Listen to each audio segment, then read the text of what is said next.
Trump just reached back 96 years into American legal history to hit Canada with the most aggressive tariff tool available to any modern president. A law from 1930 so obsolete that no U.S. president had ever actually used it to impose a tariff before this moment. Legal experts called it the nuclear option. And then, in the same breath as this supposedly maximalist attack, the White House quietly carved out exemptions for exactly the products Canada actually controls: oil, natural gas, potash, and critical minerals.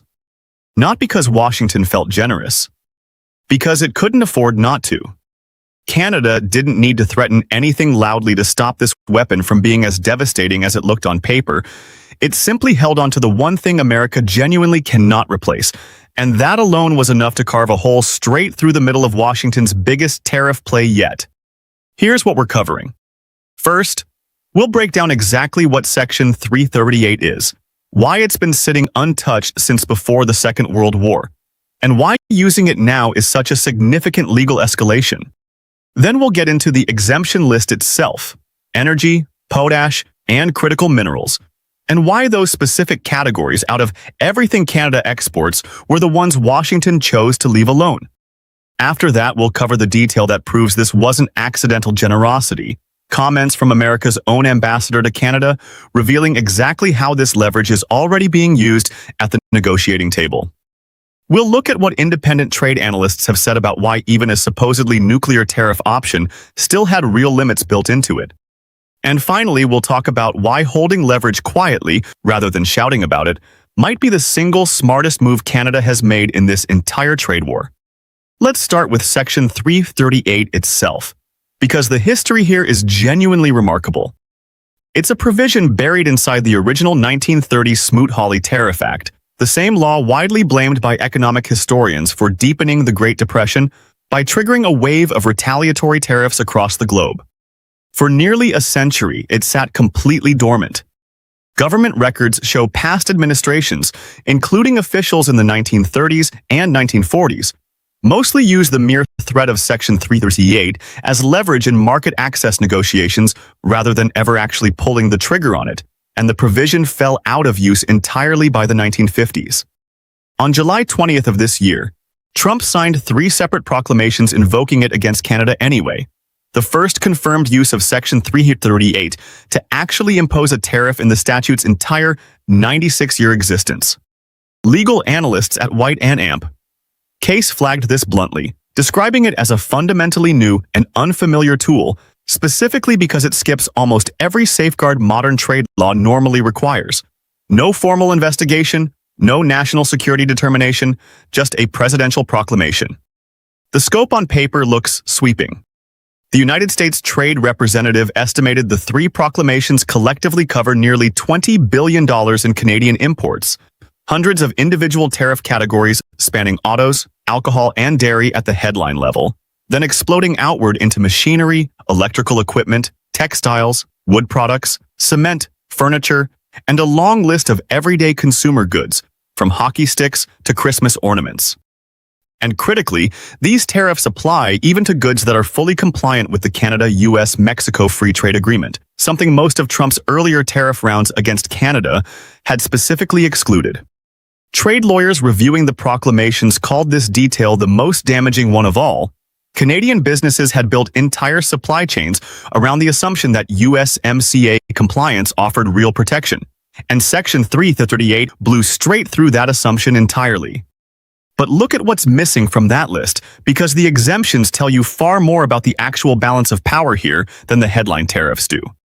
The White House's own fact sheet states plainly that these tariffs will not apply to energy, potash, or certain other goods such as fish or critical minerals. Read that list again slowly. Energy, potash, critical minerals. These aren't random, minor product categories that slipped through the cracks of a rushed proclamation. These are precisely the sectors where the American economy has the least room to simply shrug and find another supplier. A newsletter covering the trade fight in detail put it plainly: a government generally thinks twice before heavily taxing an import its own economy can't readily replace. And the administration chose not to place this additional 50% duty on Canadian energy or potash, specifically because of that constraint. The energy exemption alone tells an entire story on its own. American refiners, particularly across the Midwest, are built around processing specific grades of heavy Canadian crude, a technical reality that isn't just a matter of preference. Switching to a different crude source would require billions of dollars in new refinery investment, not simply ordering more barrels out of Texas or North Dakota. That's about as close to durable, structural leverage as any trade relationship gets. And Canada already understands exactly how strong that card is. U.S. Ambassador to Canada Pete Hoekstra said publicly on July 20th, the very day these tariffs were announced, that Ottawa had previously offered to double Canadian oil exports to the United States as part of a broader new trade pact. Sit with that for a second. Canada isn't just quietly holding this leverage in reserve hoping Washington notices. It's actively offering to expand it as a bargaining chip in ongoing negotiations, using the one thing America structurally cannot easily replace as a genuine card to trade, rather than simply a threat to withhold. Potash tells a similar story, just in agricultural terms instead of energy terms. The United States imports roughly 90% of the potash its farmers depend on to grow corn, wheat, and soybeans, and somewhere around 79 to 80% of that comes from Canada alone. There is no meaningful alternative supplier waiting in the wings. Canada holds the largest reserves on the planet, and building new domestic capacity from scratch takes years, sometimes decades, of permitting and construction. Taxing that specific product would have meant directly raising costs on American farmers already squeezed by a separate trade war with China. A self-inflicted wound severe enough that even the administration's own agricultural bailout programs exist largely because of damage from that unrelated fight. Hitting potash with an additional 50% tariff on top of that existing pressure would have been almost impossible to defend politically, and Washington clearly knew it. Critical Minerals rounds out the picture, and analysts reviewing the proclamations describe this exemption as a deliberate carve-out specifically designed to preserve North American battery supply chains, the exact infrastructure the United States has spent years and enormous public subsidies trying to build up as a counterweight to Chinese dominance in the space. Taxing the Canadian minerals feeding that supply chain would have directly undermined a separate, higher-priority American strategic goal, competing with China on battery and clean energy manufacturing, making this less a gift to Canada and more an admission that the administration's own competing priorities boxed in how aggressive it could actually afford to be. Even analysts sympathetic to the broader tariff strategy have acknowledged this constraint publicly. A Cato Institute trade analyst made the point directly this week, noting that Trump could have used Section 338 as a much broader tool covering essentially anything, and chose not to. That's a meaningful admission coming from inside American policy circles rather than from Ottawa, confirmation that the limits on this supposedly maximalist tariff weapon weren't accidental oversights.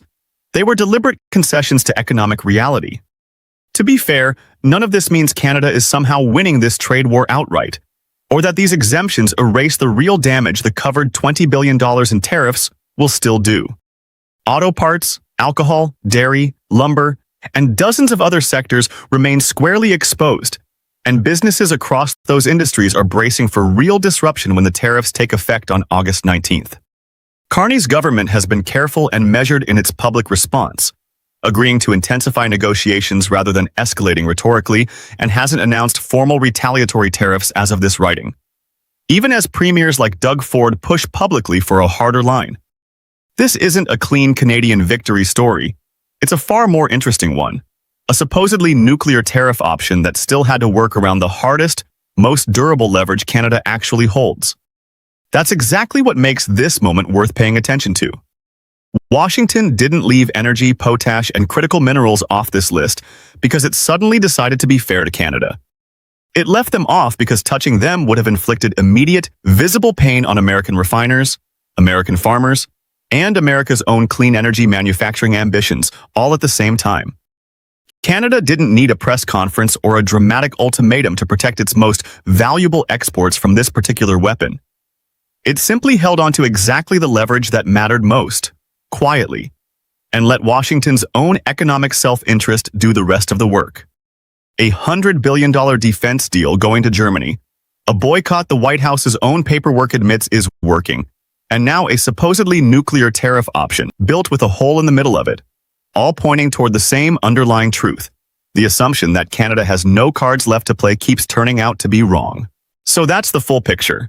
A president dusting off a 96-year-old law that had never actually been used, wielding it as aggressively as legally possible, and still having to carve a path around the exact resources Canada controls that America genuinely cannot do without. There's a broader lesson buried in this exemption list that extends well past this single trade dispute. Real leverage in international relations rarely announces itself with a press conference or a viral quote. It shows up quietly, in the fine print of a proclamation, in the specific categories a government decided not to touch, even when it clearly wanted to hit as hard as legally possible. Every product left off that exemption list represents something Washington calculated it could afford to tax. Every product that made the exemption list represents something it calculated it couldn't. Canada didn't have to lobby for those specific carve-outs through public threats or dramatic diplomacy. The underlying economics of American refineries, American farms, and American battery manufacturing did that work automatically, the moment the tariff drafters sat down and had to decide what was actually feasible to include. That's a far more durable form of leverage than any single tariff threat or retaliatory measure, because it isn't contingent on anyone in Ottawa saying the right thing at the right press conference. It's baked directly into the physical, structural reality of how deeply integrated these two economies actually are. If you found this breakdown useful, hit like and subscribe, and let me know in the comments. Do you think Washington eventually tries to close these exemptions too? Or is Canada's energy and mineral leverage simply too costly to touch?